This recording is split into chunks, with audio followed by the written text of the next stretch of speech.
Hello everyone मु जाजनिका ओडिया गुरु channel को आपनको स्वागत करूची। आमे ओडिशा हिस्ट्री पढुतिले एवं ओडिशा हिस्ट्री रे मध्ये आमे मॉडर्न पार्ट को कवर करूतिले। पूर्वरु दुईटी क्लास ऑलरेडी करि सारिचे। सेथिरे आमे देखिले 1803 मसिया रे केमती ब्रिटिशर्स माने ओडिशा को ऑक्युपाई करले एवं सेकेंड क्लास रे देखिथिले British administration system in Odisha. Odisha रे सेमाने केउ भଳି भाबरे शासन प्रणाली को ग्रहण करिथिले।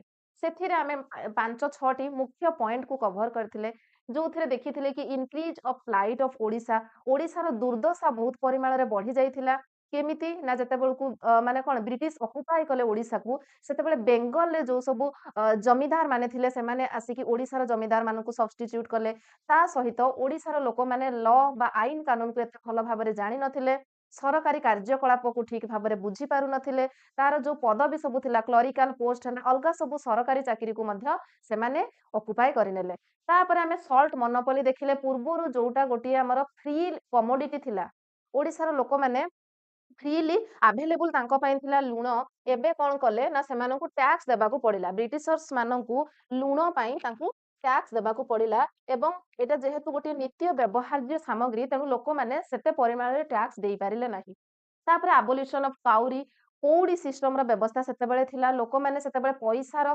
ବ୍ୟବହାର ଜାଣି ନଥିଲେ କିନ୍ତୁ ବ୍ରିଟିଶର୍ସ ମାନେ ଯୋଉ ଆଦାୟ କରୁଥିଲେ ତାଙ୍କ ପାଖରୁ ଖଜଣା ଆଦାୟ କରୁଥିଲେ ସେମାନେ ତାକୁ ସିଲଭର ସିକ୍କା ହିସାବରେ ଗ୍ରହଣ କରିବା ପାଇଁ ତାଙ୍କୁ ପରାମର୍ଶ ଦଉଥିଲେ ଯୋଉଟା କି ଲୋକମାନଙ୍କୁ ବୁଝିବା ପାଇଁ ଅସୁବିଧା ହଉଥିଲା ଜୁଡିସିଆଲ ଆଡମିନିଷ୍ଟ୍ରେସନ ସିଷ୍ଟମ ରେ ସେମିତି ଆମେ ଦେଖିଲେ ସେଥିରେ କଣ ଥିଲା ନା ସିଏ ସରକାରୀ କମିଶନର କୁ ସେଥିରେ ନିଯୁକ୍ତି କରିଥିଲେ ଯିଏ କି ନିଜେ ଜଣେ ଲୟର ଥିଲେ ଓକିଲ ଥିଲେ ଏବଂ ତା ସହିତ ସିଏ ମଧ୍ୟ ଜୁଡିସିଆଲ ଆକ୍ଟିଭିଜିମ ର କାର୍ଯ୍ୟ ତୁଲଉଥିଲେ ମ୍ୟାନେଜମେଣ୍ଟ ଅଫ ଜଗନ୍ନାଥ ଟେମ୍ପୁଲ ପ୍ରଥମେ ଯେତେବେଳେ ବ୍ରିଟିଶର୍ସ ମାନେ ଓଡିଶାକୁ ଆସିଥିଲେ ସେମାନେ ଜଗନ୍ନାଥକୁ ସମ୍ମାନ ଦେବେ ଏବଂ ଜଗନ୍ନାଥ ମ୍ୟାନେଜମେଣ୍ଟ ସିଷ୍ଟମ କୁ ସୁଚାରୁ ରୂପେ ତୁଲେଇବେ ବୋଲି କଥା ଦେଇଥିଲେ କିନ୍ତୁ ସେ ସବୁର ସିଏ ଏଠି କଥା ମାନି ନଥିଲେ ବା ତାକୁ ଅବମାନନା କରିଥିଲେ ଏଇ ସବୁ କାରଣ ଯୋଗୁ ଏଇ ସବୁ ବ୍ରିଟିଶ ଆଡମିନିଷ୍ଟ୍ରେସନ ସିଷ୍ଟମ ଦେଖା ଦେଇଥିଲା ଯାହା ଫଳରେ ଲୋକମାନେ ଅସନ୍ତୁଷ୍ଟ ହେଇଥିଲେ ଏବଂ ଆଜିର କ୍ଲାସରେ ଆମେ ପଢିବା ଅପୋଜିସନ ଅଫ ବ୍ରିଟିଶ ରୁଲ ଇନ ଓଡିଶା ଆଜି ହଉଛି 3 ନମ୍ବର କ୍ଲାସ ଓଭିୟସଲି ଏତେ ସବୁ ନୃଶଂସତା ଏତେ ସବୁ କାରିନାମା କଲା ପରେ ନିଶ୍ଚୟ ଭାବରେ ଓଡିଶାର ଲୋକମାନେ ପ୍ରତିବାଦ କରିଥିବେ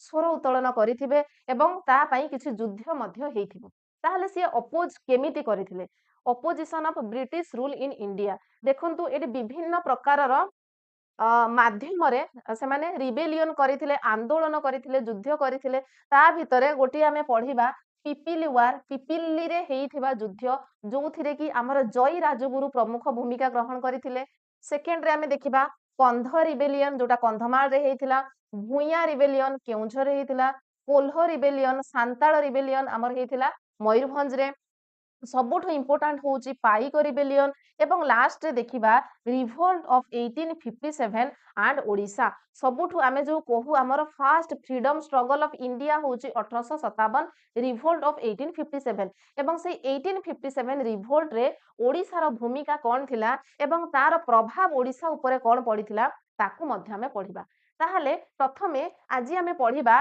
ପିପିଲି ୱାର ପିପିଲି ଯୁଦ୍ଧ କାହିଁକି ହେଇଥିଲା ଏଠି ଗୋଟେ ଜିନିଷ ମନେ ରଖିବେ ପିପିଲି ୱାର କଣ ନା ଓଭିୟସଲି ପିପିଲିରେ ହେଇଥିବା ଯୁଦ୍ଧକୁ ପିପିଲି ୱାର କୁହାଯାଏ କେବେ ହେଇଥିଲା 1804 ମସିହାରେ ହେଇଥିଲା ମନେ ରଖିବେ 1804 ମସିହାରେ ହେଇଥିଲା ଏଠି ତାର ନେତୃତ୍ୱ ନେଇଥିଲେ ଜୟୀ ରାଜଗୁରୁଙ୍କ କଥା ନା ଆପଣ ଶୁଣିଥିବେ ଯେହେତୁ ତାର ଲିଡରସିପ ଜୟୀ ରାଜଗୁରୁ ନେଇଥିଲେ ତାଙ୍କ ବିଷୟରେ ଆମେ ଟିକେ ସମ୍ୟକ ଧାରଣା ଜାଣିନେବା ସିଏ ବାର୍ଥ ହେଇଥିଲେ ବାର୍ଥ ଇନ୍ ତାଙ୍କର ଜନ୍ମ ଗ୍ରହଣ ହେଇଥିଲା 29 ଅକ୍ଟୋବର 1739 ରେ କୋଉ ଜାଗାରେ ସିଏ ଜନ୍ମ ହେଇଥିଲେ ନା ବୀରକୃଷ୍ଣପୁର ଭିଲେଜ ଅଫ ପୁରୀ ପୁରୀର ବୀରକୃଷ୍ଣପୁର ଗାଁରେ ସେ ଜନ୍ମ ହେଇଥିଲେ ତାଙ୍କ ବାପାଙ୍କ ନାଁ ଥିଲା ଚାନ୍ଦ ରାଜଗୁରୁ ମାତାଙ୍କ ନାଁ ଥିଲା ହାରାମଣି ଏବଂ ଏଇ ଯୋଉ ରାଜଗୁରୁ ଆପଣ ଦେଖିବାକୁ ପାଇବେ ବାପାଙ୍କ ନାଁରେ ମଧ୍ୟ ଚାନ୍ଦ ରାଜଗୁରୁ ଅଛି ତାଙ୍କ ନାଁରେ ମଧ୍ୟ ଜୟ ରାଜଗୁରୁ ଅଛି ତାହେଲେ ଏଇ ରାଜଗୁରୁର ଅର୍ଥ କଣ ରାଜଗୁରୁର ଅର୍ଥ ହଉଛି ଏ ରୟାଲ ପ୍ରିଷ୍ଟ ଅର କିଙ୍ଗସ ସ୍ପିରିଚୁଆଲ ଆଡଭାଇଜର ରାଜାଙ୍କର ପାରମ୍ପରିକ ଉପଦେଷ୍ଟା ତାଙ୍କୁ କୁହାଯାଉଥିଲା ରାଜଗୁରୁ ମାନେ ସିଏ ଗୋଟିଏ ପାରମ୍ପରିକ କ୍ଷେତ୍ରରେ ଗୋଟେ ସ୍ପିରିଚୁଆଲ ଆଡଭାଇସ ସିଏ ଦେବେ ରାଜାଙ୍କୁ ବା ସିଏ ଗୋଟେ ପ୍ରିଷ୍ଟ ପୂଜକ ଟାଇପର ସିଏ ତାଙ୍କର ରାଜ ମାନେ ଶାସନରେ ସିଏ ଅନ୍ତର୍ଭୁକ୍ତ ଥିଲେ ବା ସେଠି ରହୁଥିଲେ ଓକେ ତାହେଲେ ରାଜଗୁରୁ ଗୋଟେ ପଦବୀ ଥିଲା ତାପରେ ଦେଖିବା ଏବେ ଆମେ ଆସିଯିବା ଓଡିଆକୁ ଦେଖନ୍ତୁ ଆମେ ଓଡିଶା ହିଷ୍ଟ୍ରି ପଢୁଛେ ମାନେ ସବୁଠୁ ଇମ୍ପୋର୍ଟାଣ୍ଟ ହେଲା ଆପଣ ଆମର ଓଡ଼ିଆ ମିଡିୟମର ଯୋଉ ବହି ଅଛି ତାକୁ ଆଗ କଭର କରିବେ। ବହୁତ ସାରା ଜିନିଷ ଡିଟେଲ୍ସଲି ବହୁତ ଭଲ ଭାବରେ ବୁଝେଇକି ଲେଖିଛି। ଇଏ ବୋଧେ ଆମର କ୍ଲାସ୍ 8 ର ଆମର ହିଷ୍ଟ୍ରି ବହି, ଯୋଉଥିରେ କି ରାଜଗୁରୁଙ୍କ ବିଷୟରେ ମେନସନ ଅଛି। ମତେ ଭଲ ଲାଗିଲା ପଢିଲି, ଭାବିଲି ଆପଣ ମଧ୍ୟ ଭଲ ଭାବରେ ବୁଝିପାରିବେ। ତେଣୁ ସମସ୍ତେ ତ ଓଡ଼ିଆ ଜାଣନ୍ତି, ତାକୁ ଓଡ଼ିଆରେ ହିଁ ମୁଁ ସ୍କ୍ରିନଶଟ ନେଇଯାଇଛି। ଓକେ, ଦେଖନ୍ତୁ ଜୟୀ ରାଜଗୁରୁ ରାଜା ଦିବ୍ୟ ସିଂହ ଦେବ, ମନେ ରଖିବେ ସେତେବେଳେ ରାଜା କିଏ ଥିଲେ?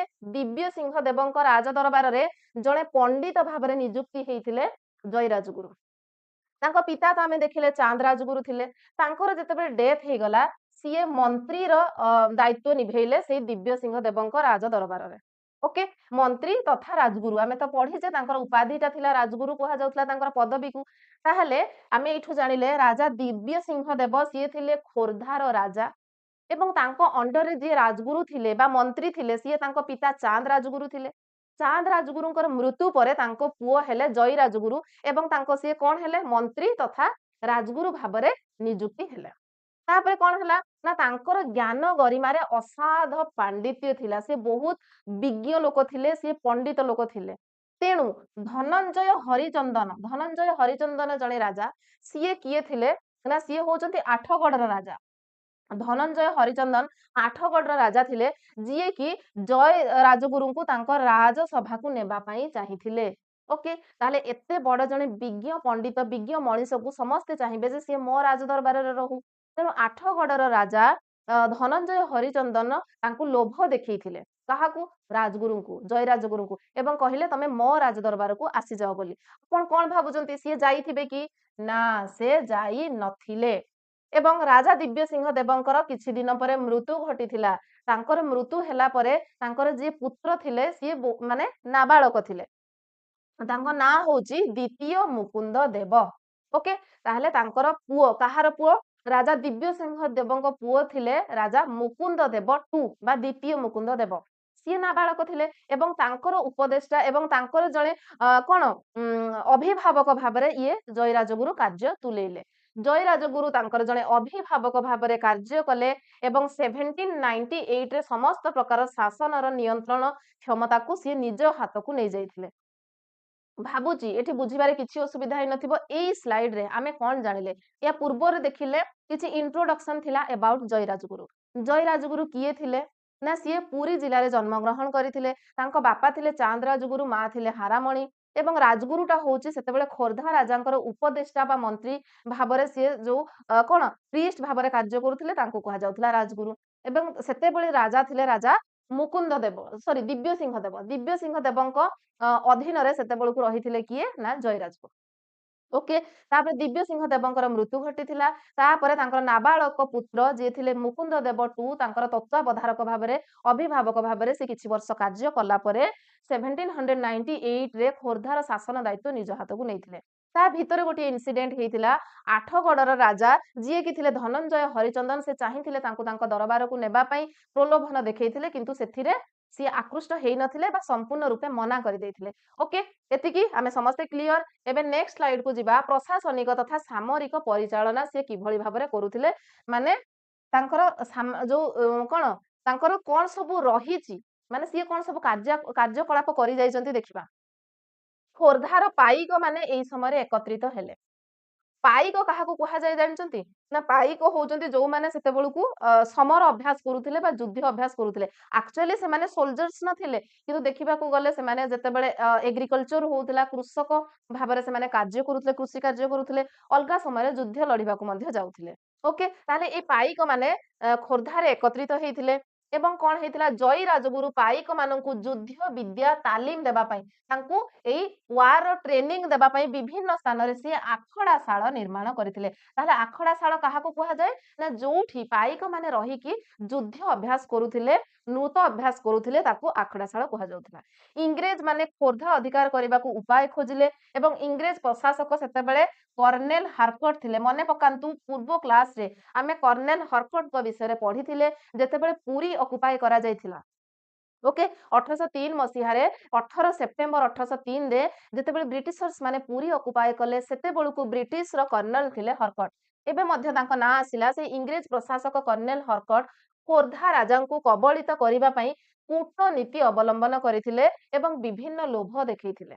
ओके आमे जेतेबेले प्रथम क्लास रे पढ़िले साधारणतः सी उपकूलवर्ती अंचल को सब जय कर सारिथिले ता भितर थिला गंजाम ता भितर थिला पुरी बालेश्वर एवं आउ को एरिया कटक एरिया बारबाटी दुर्ग आमे देखिले किंतु एबे जदि आमे देखिबा से खोर्धा को ऑक्युपाई करिवा पय चाहुचंती ता पय बहुत कूटनीति से अवलंबन करूचंती एवं विभिन्न प्रकार लोभ मध्य देखौचंती एवं खोर्धा राजा इंग्रेज माननकु एइठी से लोभ काहाकू देखैले ना खोर्धार राजा द्वितीय मुकुंद देव ओके सीए कहले कि जदि तमे आमको साहाଯ୍य कर ब्रिटिशर्स एठी काहाकू कहउचंती ना खोर्धा राजा द्वितीय मुकुंद देव तांकू कहउचंती जदि तमे हमको साहाଯ୍य करिवो ताहले आमे तुमको 1 लाख टंका ता सहित मराठा मानकर अधिकृत चारोटी जागा चारोटी एरिया को तुमको देई देबो सेई लोभ देखैथिले एवं खोर्धार जे राजा थिले द्वितीय मुकुंद देव से लोभरे आसी जाइथिले एवं एठी इंग्रेज माननकू साहाଯ୍य करिवा पई चाहिथिले जोउठी कि तांकर जे अभिभावक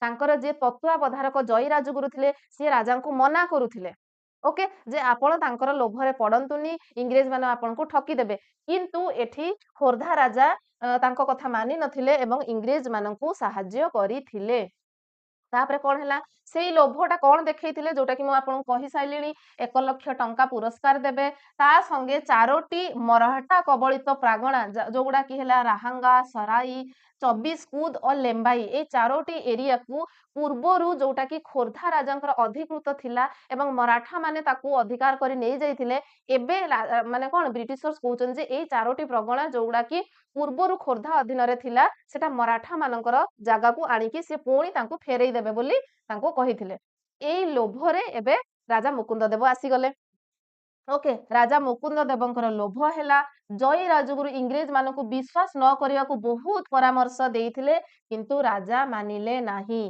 तापरे कोन हबो से साहाଯ୍य कले एवं जो भली चिंता करा जाइथिला सेई भली ही हैला राजा एठी विश्वासघातकता कले राजा विश्वासघातकता कले अर्थात ना 1 लाख टंका देले ना मराठा अधिकृत चारोटी प्रगणा मध्य देले नाही मुकुंद देव ताहले कोन करिवे ना मुकुंद देव एठी कौनसी प्रगणा पाइले नाही एवं सेइथि पई राजा क्षुब्ध हेले से रागी गले एवं वार करिवा पई युद्ध करिवा पई चिंता कले ठीक अछि ताहले प्रतिक्रिया ओ युद्ध इंग्रेज मानकर विरोध रे युद्ध करबा को राजगुरु मुकुंद देवं को परामर्श देले एबे जय राजगुरु कोन कहले ठीक अछि आपन को तो मु मना करूथली मो कथा मानिलेनी ब्रिटिशर्स मान को हेल्प कले एबे जदि से विश्वासघातकता करूचंती ताहले आपन ता सहित युद्ध करंतु एबे कोन हबो ना तांकर परामर्श क्रमे मराठा मानकर सहाय्य निया गला एवं खोर्धारो इंग्रेज माननकू तड़ीबा पई स्थिर करा गला ताहले ए युद्ध साधारणतः खोर्धा को अधिकार करिबा पई ब्रिटिशर्स मानकर जो लोभ देखैथिले ताको प्रतिवाद करिबा पई हेइथिला पाइक मानकर साहाय्य रे मने रखिबे 1804 अक्टोबर मासरे पिपिली ठारे इंग्रेज माननकू आक्रमण कले ताहले ब्रिटिशर्स माननकू राजा मुकुंद देव टू एवं तांकर तत्वावधारक जय राजगुरु केबे आक्रमण करिथिले अक्टोबर माने 1804 रे ओके जेहेतु एटा पिपिली को आक्रमण करथिले ता पई आमे ताकू पिपिली वार मध्य कहू कर्नेल हरकट मेजर फ्लेचर को मांद्राज रो सैन्य पठेबा पई निर्देश देले ऑब्वियसली सेतेबेले कोन करिवे ताहले ब्रिटिशर्स को जेतेबेले आक्रमण करा गला ब्रिटिशर्स को अल्प सैन्य बाहिनी थिले सिए कोन कले मांद्राज को खबर देले जोठी कि तांकर कर्नेल थिले फ्लेचर तांको खबर दिया गला जे आउ सैन्य बाहिनी एठी की पठाओ ओके ताहले बहुत सारा सैन्य बाहिनी पुणी आसिले तांको निर्देश रे एवं गोटी विभिन्न माने कोन 3 सप्ताह धरि युद्ध लागि रहिला प्रबल युद्ध लागिला एवं पाइक माने ए युद्ध रे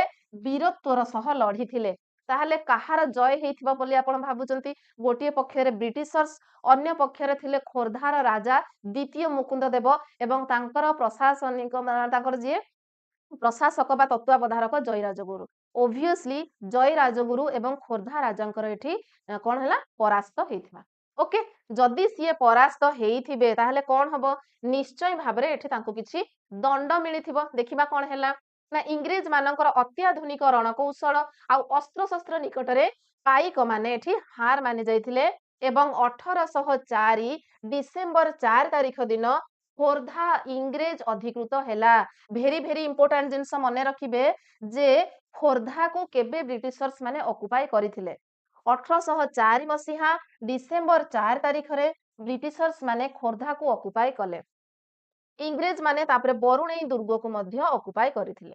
डिसेंबर 5 तारिख दिन कौन हैला ना राजा को तड़ी दिया गला बोली घोषणा करा गला एवं मुकुंद देव को 12 दुर्ग रे बंदी करी रखा गला। ओके तापरे कौन हेथिला ना मुकुंद देव को किछि दिन परे पुणी तांकु रिहा करा जाई तांकु खलास करिकी पुणी जगन्नाथ मंदिर रो प्रशासनिक दायित्व रे रखा जायतिला। ओके ये तो थिला मुकुंद देवଙ୍କ सहित कौन कले किंतु जय राजगुरुଙ୍କ सहित कौन हेथिला जदि जानिबे ताहले आपणको लोम टांकुरी उठिबो एते निर्मम भाबे तांकु हत्या करिथिले।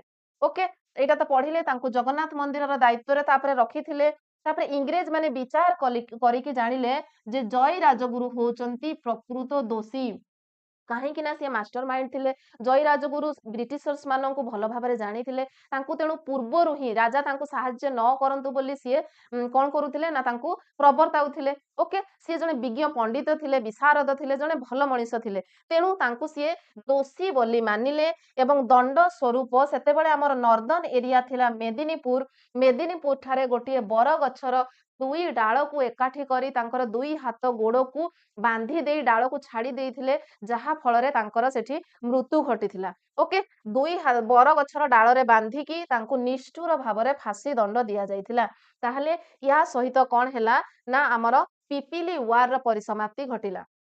पिपिली वार रे आपण मने कोन रखिबे ताहले पिपिली रे ए युद्ध हेइथिला सेई समय रे खोरधार राजा किए थिले ना मुकुंद देव टू थिले माने प्रथमे तो माने कोन जेतेबेले युद्ध होला सेतेबेले मुकुंद देव टू थिले तांकर प्रशासक थिले किए ना जय राजगुरु।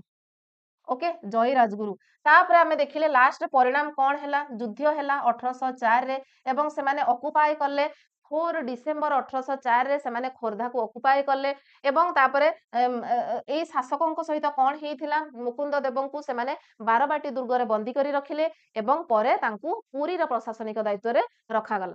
एवं जय राजगुरु कौन करा गला मेदिनापुर रे गोटिए बर गछरे तांका हाथ गोड़ को बांधी देई निर्मम भाबरे फांसी दंड दिया जायथिला। ओके या सहित आमर पिपिली युद्ध एठी समाप्त हैला गोटे इंपोर्टेंट युद्ध थिला ओडिशा हिस्ट्री रो गोटे प्रमुख पार्ट को आमे कवर कले। नेक्स्ट क्लास रे आमे पढिबा पाइक रिबेलियन आउ गोटे इंपोर्टेंट रिबेलियन बा आउ गोटे इंपोर्टेंट आंदोलन ओडिशा रे जोटा संगठित हेइथिला। पिपिली वार परे नेक्स्ट आमे पाइक रिबेलियन पढिबा ता परे गोटिए क्लास रे ही आमे कंध भुइया कोल्ह सांताळ ए सब को कवर करिबा। भाबुची आजिरो क्लास निश्चय आपनका पई बेनिफिशियल हितबो आपण बहुत भलो भाबरे बुझी पारिथिबे। जदि बुझी पारिथांती निश्चय भाबरे गोटिए लाइक करिवे एवं चैनल नुआ थिले चैनल को सब्सक्राइब मध्य कर देबे। जदि आपण यार पीडीएफ चाहतांती टेलीग्राम चैनल ले जॉइन हे जिवे तार लिंक मु डिस्क्रिप्शन में दे देबी। ओके थैंक यू जय जगन्नाथ टेक केयर।